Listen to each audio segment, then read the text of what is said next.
Blind Oath, welcome to 69 Face of Rock. How are you guys doing today? Off the chain. Good, how are you? Excellent. Introduce yourself and tell me what you do in the band. I'm Robert, I play lead guitar. I'm Miller, I do vocals. I'm Jake Don't, I play bass. I'm Mitch, I do rhythm guitar. How did you guys get together? We started as a heavy metal karaoke band called Satanico and the Demon Seeds. Miller was not in that when we started. He would come and sing at the karaoke. We would cover songs like Wasp and Deep Purple, Iron Maiden, Priest with a live band that people could sign up and sing. And Miller was a total fixture of it, a regular. I would just come every time and sing. So, The name Blind Oath, what does it mean? Oh, I could tell you, but you'd have to be destroyed by me. That's a Masonic reference. Yeah, it goes into secret societies and initiations and secret, stuff like that. You know. But I can't say anymore, or I'll get fucking killed. All right, let's keep it a secret then. How would you describe the type of music you play? Say we're in the new wave of traditional heavy metal camp, but we have a lot in common with the U.S. power metal scene. The Jack Panthers. Someday, if I learn how to play guitar well enough, we'll be up there. Anyways, I forget. You know, and then we thrash a lot, and then he has a very venom, battery, midnight sort of vocal attack to it that sets us apart from some of the other new wave of traditional heavy metal bands. You're from Tulsa, right? Yeah. What's the local scene like in Tulsa? Amazing. The scene is great in Tulsa. We're growing like every year. It's bigger and bigger. We started doing our own festival, 2 Minutes to Tulsa. I heard about that. Repping it. the metal bands that are there are pretty diverse too. We have some really good doom bands, some good death metal bands. There's a new black metal band that's really awesome. It's pretty diverse as far as we do like local metal shows. So the bill is very, kind of mixed metal genres. Yeah. Shout out to Death Lord, Craw, Medicine Horse, Reaping Mass, Ectospire. You guys start out with like a bunch of singles, 7 inches. Tell me about those. Oh, that was kind of Brian Horton, who owns Horton Records and puts on 2 Minutes to Tulsa. It was kind of, those are digital singles. So before the full length, we just had a demo cassette. And on the cassette, it was me on all instruments, with Rob doing leads. And I was actually going to try and do vocals, and Miller was a friend who had been coming to live karaoke. I was like, why don't you just do a take for fun? Where I would be like, the moon is high and I'm cleansing my skin. He's like, the moon is high and I'm cleansing my head. And I was like, that's the spice. How are people responding to those early singles and your music in general? Oh, it's blown my mind. We kind of really started doing this out of the heavy metal karaoke band because we started booking incredible bands like, my heroes like Manila Road, and then we started getting Screamer and Savage Master through, and Tulsa's metal scene was building. Night Demon is a big part of our history. Armo from Night Demon, the guitar player, just played drums for us. Madison. And so we had all these, excellent bands coming through, the scene's building, and we're like, we should just make our own band. And so for Randy to reach out and ask us to play Blades this fest, and we've been invited to a couple other ones, I never thought, it's incredible. I never thought people would, truly latch on to this music like this, and What are your songs about? They run the gamut from like alchemy and Gnosticism, and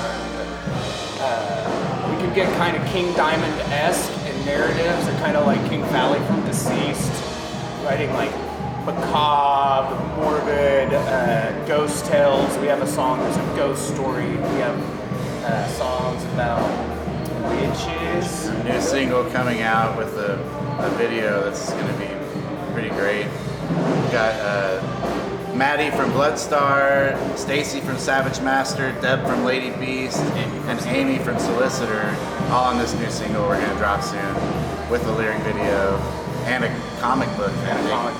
That sounds exciting. Oh yeah. Last year you released your first self-titled album. What can you tell me about it? Armo from Night Demon recorded it in Ventura. And one of the coolest things about it is as we were recording, we were at a band practicing next door. I asked who it was, and it was Stuart Thunkel. And I was like, do you think Tim will sing on a track? And Armo's like, go work the magic, baby. And we got him. We have our first album, we have a cameo of Tim, Stuart Thunkel. So, The Flame. We have a track called The Flame. Check it out. Do you think the album fully represents what you guys are all about, or are you still kind of in a progressive stage? That was our Kill 'Em All, now we're working on a Ride the Lightning. Yeah, we're stepping our game up. Excellent. Now that you have an album out, were you guys able to do any touring, any shows? How does it work?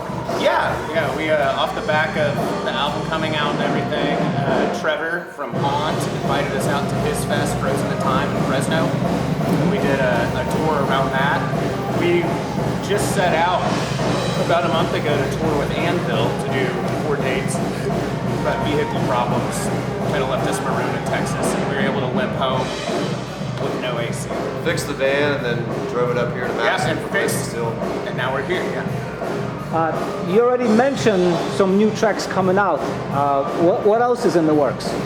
We're kicking around the idea of writing a concept album about the life of alchemist John Dee. And that'll be cool.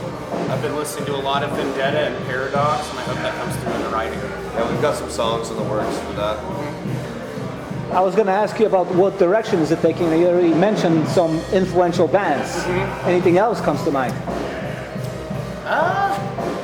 Definitely like when I'm talking about Jack Panzer, Liege Lord, which that'll be a newer thing for us. Our song Black School that closes out our first record definitely hints at that direction. Like really pounding, unique, kind of pummeling thrash riffs, but also like this keen sense of melody that we're trying to hone in on.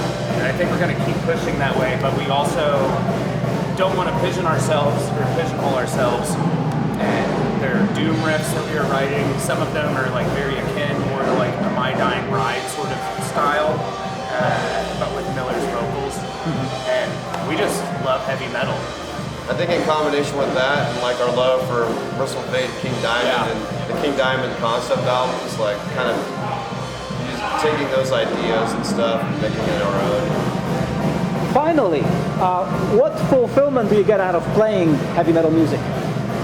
Oh, geez. I have a blast up there singing and just screaming at people. I get a personal creative outlet too, and it feels really good up there to get the crowd going. For me personally, It's like a dream job.